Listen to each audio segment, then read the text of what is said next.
if you're experiencing low performance while playing Roblox, there are several steps you can take to enhance your gaming experience.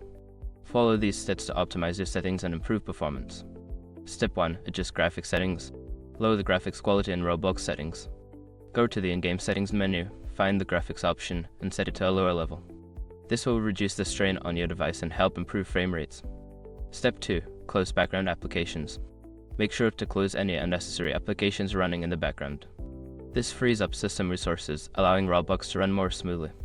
Check your task manager to see what programs are using CPU and memory. Step 3. Update drivers. Ensure that your graphics drivers are up to date. Visit the website of your graphics card manufacturer and download the latest drivers. Updated drivers can significantly enhance performance and compatibility with games.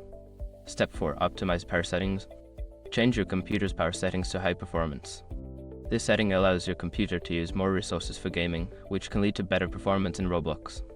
You can find this option in the control panel under Power Options. Step 5. Clear cache and temporary files. Regularly clear your browser cache and temporary files. This can help improve loading times and overall performance in Roblox. Use disk cleanup tools while manually delete unnecessary files to keep your system running efficiently. By following these steps, you should see an improvement in your Roblox performance. Enjoy your gaming experience.